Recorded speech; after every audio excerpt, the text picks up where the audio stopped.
Philippe, je voudrais encore te remercier d'avoir accepté, malgré toutes les occupations environnementales d'ailleurs, tu vas nous raconter ça, d'être donc le président de notre comité de prospective, le président du comité de prospective du comité 21. Nous avons de manière assidue une vingtaine de personnes, toutes de très grande qualité. Alors à cause justement, alors je ne sais plus si c'est la chaire, l'Institut des hautes finances, etc., tu ne peux pas être avec nous demain. Absolument, absolument, vraiment. Et d'ailleurs, auprès de toutes et de tous, je voudrais vraiment vous dire à quel point je suis désolé parce que c'était important de venir vous parler de ce sur quoi nous travaillons tous lors de ces réunions. Vous avez d'ailleurs eu, je crois, le papier, le résumé de ce que nous préparons, c'est-à-dire un rapport sur ce que nous appelons la grande transformation. Cette question a été une question importante de dire on veut probablement faire sentir à quel point, du point de vue social, du point de vue économique, du point de vue politique, tout ce que signifie notamment les ODD évidemment, hein, et la diversité de ce que représentent les ODD, c'est plus que le terme transition. Et c'était souvent quelque chose qui est revenu dans nos débats en disant à quel point en réalité ce vers quoi nous devons aller, c'est une grande transformation, une transformation qui est d'abord enthousiasmante. Et c'est vrai qu'en tant qu'économiste, on peut avoir parfois une certaine inquiétude en disant mais finalement les choses ne vont pas assez vite. Depuis 2015, depuis décembre 2015, quand nous avons eu cette signature extraordinaire des accords de Paris, on avait le sentiment que nous étions partis justement sur une transformation extrêmement rapide. Et ensuite, là aujourd'hui, nous sommes 3 ans et demi après, on se dit finalement les choses ne vont pas assez vite. Évidemment, ça dépend des endroits, ça dépend des pays, mais nous sommes bien, du point de vue planétaire, engagés sur une transformation qui est une transformation correspondant à une urgence, ce que nous rappellent d'ailleurs les jeunes générations de plus en plus. Et c'est vrai que lorsque nous discutons et lorsque nous travaillons notamment sur ce grand rapport, nous sommes dans l'idée que oui, il y a des défis que nous pouvons relever très vite, oui, nous devons aller vers cette grande transformation, et cette grande transformation, elle va supposer des efforts, ou en tout cas des investissements, des approches de développement très très importantes, et ces approches, nous voulons absolument les porter. Alors vraiment, ce matin, je vous dis à quel point je suis désolé de ne pas pouvoir être là pour en discuter avec vous, et j'espère bien, et chère Bettina, j'espère qu'on aura l'occasion, évidemment, dès que les emplois du temps le permettent, mais peut-être de revenir, notamment pour vous rendre compte de ce sur quoi nous travaillons à l'intérieur du comité de prospective. Je crois, Bettina, qu'il faut... De toute façon, je ne te cache pas que tu présenteras avec moi le rapport. Ça, oui, oui, mais tu vois... avec des étapes intermédiaires, peut-être. On nous voit tous les deux, mais je crois vraiment qu'il faut dire à quel point la richesse de ce comité de prospective, c'est justement d'abord, effectivement, la mobilisation d'un certain nombre de personnes. Et tu dis, effectivement, une bonne... 20 faciles de personnes, puisque entre ceux qui peuvent venir à une réunion, ceux qui viennent à d'autres, etc., nous avons des gens d'une grande diversité, d'une grande qualité, qui sont tous en train d'apporter quelque chose de différent. Et je crois que vraiment la force de ce comité prospectif, bon, le terme président est toujours un terme un peu pompeux et qui finalement n'a pas grand sens en l'occurrence, mais on essaie de faire la synthèse de visions, de travaux, de réflexions qui sont, on va dire, extrêmement diverses et qui correspondent bien d'ailleurs, à mon sens, à toute l'importance justement des ODD, en disant les ODD c'est énormément de perspectives par rapport à ce que nous avons à faire, par rapport à ce grand chantier, et les personnes qui sont là autour de la table du comité prospectif, je vous assure qu'elles représentent, qu'elles reflètent cela. Parfois nous nous disons qu'il faudrait presque faire comme aujourd'hui, les filmer pour que l'on voit, oui, tout à fait, pour qu'on ait à la limite des archives de ces débats et de la manière dont les sujets entraînent des rebonds, entraînent des réflexions, entraînent parfois d'ailleurs des discussions sévères entre nous, hein, donc ce ne sont pas nécessairement des consensus, mais c'est justement cette richesse, à mon avis, que j'espère nous arriverons à refléter dans le rapport que nous sommes en train de préparer. Alors, ce que je voulais quand même te dire, c'est que tu es bien un des seuls économistes que je connaisse qui parle des ODD. Et moi, je voudrais te demander, tu es économiste financier, je veux dire, tu diriges l'Institut des hautes finances, tu as une chaire très très importante dont j'espère que tu vas Finagri, dont tu vas nous parler. Qu'est-ce que c'est pour un économiste comme toi, la grande transformation sur le fond?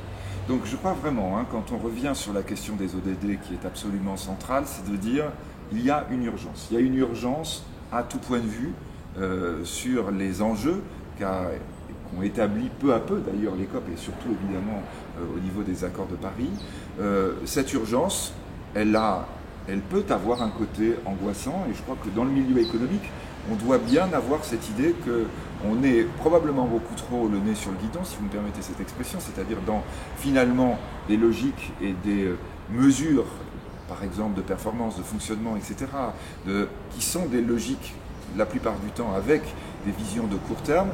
Le moyen long terme est absolument capital. C'est-à-dire que nous devons être aussi les acteurs fondamentaux de cette transformation. La grande transformation, le monde économique doit s'en emparer. Et je crois que ça, c'est aussi quelque chose d'absolument capital qui ressort de nos travaux. C'est qu'il ne s'agit pas d'avoir, à la fin de la journée, au début d'une réunion, dans tous les organismes qui traitent d'économie, à un moment donné, pour finalement avoir un vernis ou pas même... le supplément d'âme, mais le supplément de verre. C'est ça, oui, en disant, c'est quelque chose d'important, vous voyez, nous avons conscience quand même, bon, mais après on va revenir aux choses sérieuses. Non, c'est exactement l'inverse dans laquelle nous devons nous positionner, en disant, ce doit être le cœur du débat, ce doit être le cœur du mode de fonctionnement que nous devons avoir du point de vue économique.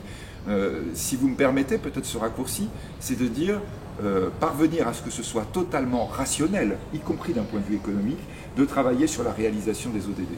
De dire, c'est ça le grand enjeu.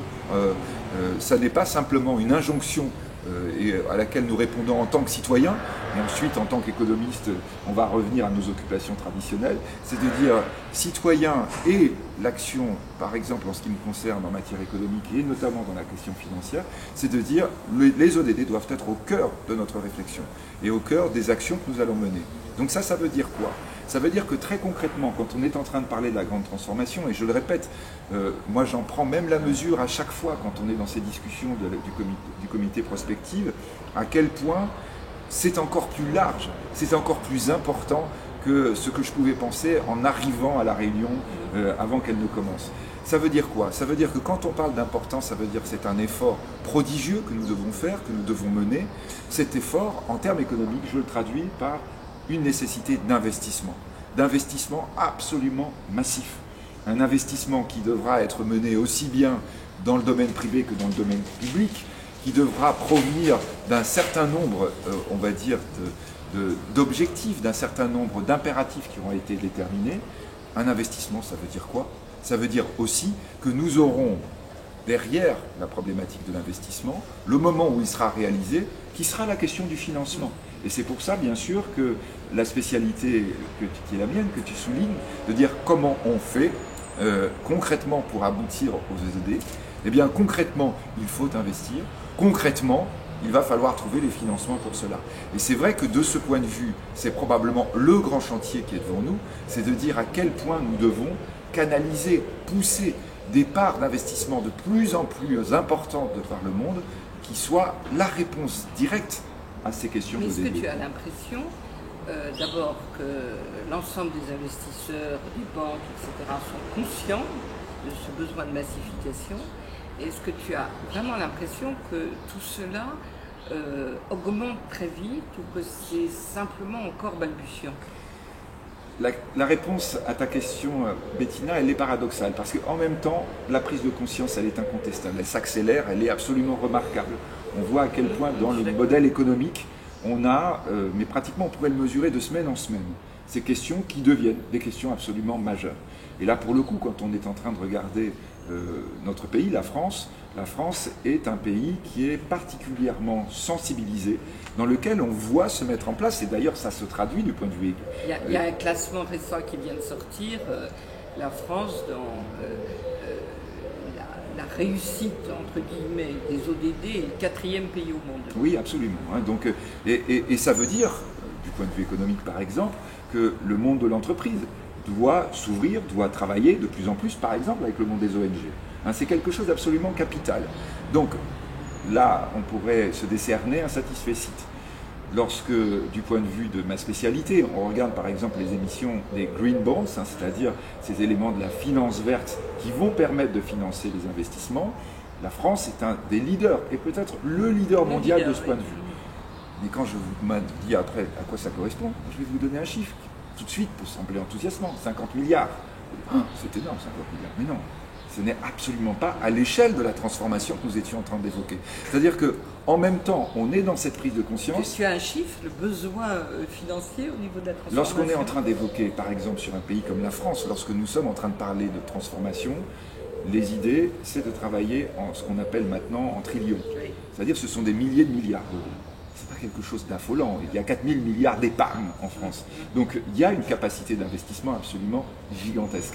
Mais sauf qu'effectivement, lorsqu'on compare... L'orientation de l'épargne. Et là, ce que je suis, on est bien d'accord, hein, je dis trillion, c'est pas un, c'est plusieurs. J'ai compris. C'est-à-dire 2, 3, rapidement. C'est à partir du moment où on dit trillion, après, Alors, 1, 2, 3, semble, nous on se laisse emporter. Ça semble tellement c'est énorme. ça. Mais sauf qu'évidemment, quand on compare les 50 milliards à 3 000 milliards, si on dit par exemple c'est l'effort qu'on va devoir envisager, c'est une transformation de la société à tout point de vue, qui est une transformation absolument gigantesque. Donc, en quelque sorte, nous sommes en train de nous y préparer. On a le sentiment qu'on se met en posture de... Mais on est très très loin évidemment d'avoir démarré l'effort tel qu'on doit le représenter. C'est vrai que de ce point de vue, quand on est en train de faire des comparaisons avec l'histoire économique, c'est quelque chose qui se rapproche des transformations gigantesques qu'ont pu être par exemple la première révolution industrielle. Voilà, ou la Renaissance en fait. Ou la Renaissance. Et la Renaissance, la question justement de rupture technologique comme a pu l'être l'imprimerie ou comme l'a pu être aussi les ruptures que signifiait l'ouverture vers des nouveaux mondes. Hein, on est dans quelque chose de cet ordre-là. Et quand on est effectivement dans la représentation de la manière dont la transformation s'est faite, on voit bien du point de vue historique qu'on est au moment où il y a la prise de conscience. Donc grosso modo, si on revient sur cette première révolution industrielle, on se dit, le chemin de fer, ça va changer tout.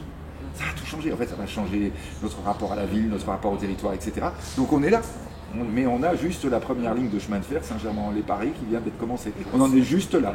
Mais donc ça veut dire effectivement que le chantier devant nous est énorme. Je pense. En fait, c'est notre objectif commun avec ce rapport, c'est de faire comprendre que la grande transformation est premièrement indispensable, et vraiment la grande transformation avec un grand T, et que deuxièmement, nous sommes vraiment aux prémices. En fait, c'est ça notre objectif. Et qu'elle est urgente. Et qu'elle est plus qu'urgente. Et qu'elle est urgente. Et peut-être, et parfois effectivement, justement, avec le comité prospective, on a eu ces discussions. Moi, je suis vraiment volontiers porteur de l'idée d'enthousiasme. En disant, bien sûr... Donc tu ne crois pas à l'apocalypse? Je ne crois pas à l'apocalypse. Je crois d'ailleurs que... En 2025, c'est possible. Oui, alors c'est ça. On va dire, on va même essayer de fixer à quel moment on sera sûr qu'il n'aura pas lieu. Mais je crois vraiment que ce moment d'histoire que nous vivons, et au fond... on va dire nos concitoyens à l'échelle du monde, ils nous le rappellent sans cesse. Hein. C'est vraiment ce qu'on sent remonter du point de vue politique, quand la politique ne s'exprime pas complètement, je pense à des pays comme la Chine, confrontés à un problème, au problème du dérèglement, et notamment du dérèglement climatique, du dérèglement de son espace, de son environnement. On voit à quel point la population, même si elle ne l'exprime pas dans des votes, parce que peut-être on ne lui demande pas, mais en réalité, elle l'exprime sans arrêt. Et donc on voit là elle exprime dans le malaise, elle exprime dans le mal-être et elle exprime dans une recherche de changement extraordinaire. Et d'ailleurs, on sent que ces dirigeants sont obligés d'y répondre très très vite. Oui, l'urgence, ils nous l'expriment. Quand ils nous disent, on n'a pas le choix, il faut vraiment très très rapidement qu'on ait des réponses. Et ça, je crois que c'est d'abord un élément qui doit nous communiquer de l'enthousiasme, de dire à la jeune génération notamment, ça y est là, on va y aller, on se met en posture, mais vous n'imaginez pas l'effort que ça va représenter. La radicalité en fait de la jeune génération donne de l'espoir là-dessus. Absolument. Voilà. Mais la jeune génération nous interpelle, mais je crois évidemment que toutes les générations sont concernées, surtout pas de découragement des générations après la jeune qu'on peut commencer très très tôt. Et je voulais te demander aussi, il y a quand même beaucoup d'économistes qui disent ce qui compte pour réussir dans notre pays, etc., par rapport à la concurrence internationale, c'est avant tout la transformation numérique. Alors, transformation numérique et ou transformation environnementale? Donc je pense qu'il ne faut surtout pas opposer l'une à l'autre. Cette transformation technologique que nous vivons, que d'ailleurs on essaie de qualifier parfois, qui n'est probablement pas un terme tout à fait approprié, de révolution industrielle. Parce que ça rappelle effectivement ce qu'on évoquait, les grandes révolutions du passé. La technoscience. Voilà, c'est ça. Mais sauf que l'industrie n'est peut-être pas évidemment le meilleur terme pour représenter ce qui se passe. C'est l'un des instruments absolument majeurs si l'on veut transformer la société. C'est-à-dire la technologie, au fond, quand on regarde la transformation au début digitale, mais qui est en train de se prolonger, c'est le même type de logique qui arrive avec l'intelligence artificielle, c'est en réalité la capacité d'envisager une transformation radicale, notamment en ce qui concerne mon sujet, du système économique. Et pourrait-on dire jusqu'à maintenant, c'était fait de manière un peu aveugle. C'est-à-dire en disant, on est en train de transformer, il n'y a aucun doute, on ne va plus fonctionner comme avant, mais au fond, pourquoi on fait ça? Ben là maintenant, on a la réponse. La réponse, c'est qu'on va faire ça parce que nous avons une urgence et que par conséquent, cette transformation technologique radicale, extraordinairement importante, il faut la remettre dans la perspective, notamment ce qu'on évoquait tout à l'heure, la réalisation des ODD. En quoi le fait que nous ayons une transformation technologique aussi importante qui va nous permettre de fonctionner totalement différemment, ça peut être mis en relation à un certain nombre d'objectifs de développement durable qui doivent être les nôtres. Comment, éventuellement, lorsque nous pensons à ces transformations, il va falloir justement les canaliser, ou en tout cas les orienter vers cette logique-là. Je le répète, je pense que cette transformation technologique, elle est d'abord un message très très fort sur le fait que nous sommes bien engagés dans une transformation générale. Et l'idée, à mon avis, qui est l'idée principale dans nos travaux, ce doit être de dire, utilisons justement cette transformation technologique, poussons-la vers ce qui doit être l'objectif. Ça n'est pas transformer technologiquement pour la technologie. C'est parce que nous avons l'obligation de fonctionner différemment et on va pouvoir le faire par ce biais-là. Merci beaucoup. Donc maintenant, on va commencer nos débats. Donc j'ai invité 3 personnes. Tout nous manquera, mais merci de nous avoir... Alors je voulais peut-être vraiment d'abord évidemment vous souhaiter vraiment une très bonne séance de travail. C'est vraiment quelque chose qui soit complètement fécond, qui nous intéresse beaucoup. Puis peut-être remercier personnellement les 3 personnes à qui nous avons demandé de venir et qui, je suis sûr, vont vous apporter beaucoup. Donc Ami Dahan, dont 2 appartiennent d'ailleurs au comité. Enfin non, toutes les 3. Non, 2, pardon. 2 appartiennent au comité de prospective. Alors Ami Dahan, Charles-Benoît Exsic et Francis Jutan, qui vont, j'espère, vous apporter beaucoup, comme ils nous l'apportent aussi dans nos travaux. C'est la raison pour laquelle on leur a suggéré, on leur a demandé de se libérer, et eux, ils ont pu le faire, pour venir vous retrouver ce matin. Merci Philippe, et maintenant, ils vont me rejoindre.